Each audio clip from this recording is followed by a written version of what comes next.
Hello, कैसे हैं आप सब? मैं वही जो बहुत लंबे समय से आपको दिख नहीं रही थी।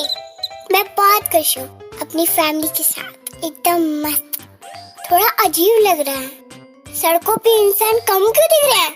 मेरे लिए ना चुनमुन ने घर बनाया है और सविता आंटी ने पानी का प्याला सजाया है और गप्पू अंकल है ना, उन्होंने रोज दाना खिलाया है और इससे मैं बहुत खुश हूँ। मेरे नए फ्रेंड्स भी बने हैं। वो ग्रीन वाली ट्री पर पैरेट, एक ब्लैक सी कोयल और काऊ वाला कौवा, सब एक पेड़ पर, कभी एक छत पर, कभी एक बालकनी में। ठंडी हवा चलती है ना जब, मेरे बच्चे उड़ने को बेकरार हो जाते हैं और चींची करके मुझे बहुत भाते हैं।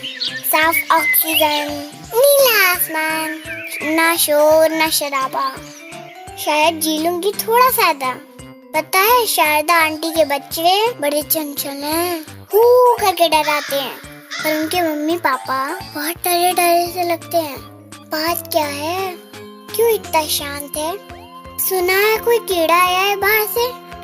मुझे तो नहीं दिखा, बट मेरी फेवरेट डिश है कीड़ा। कहीं दिखे ना तो फिर हमने छज्जे पे रख देना, मैं चुपचाप आऊंगी और चुपचाप ले जाऊंगी और अपने बच्चों को पार्टी दूंगी। ओह, मैं तो भूल गई, sorry, I am getting late. By the way, I am करैया। बाय। तो ये थी एक चिड़िया की कहानी, वैष्णवी की सुमानी। अगर आपको अच्छी लगी तो इसको सब्सक्राइब करिए, लाइक करिए और मेरी वीडियो को रोज देखिए। बाय।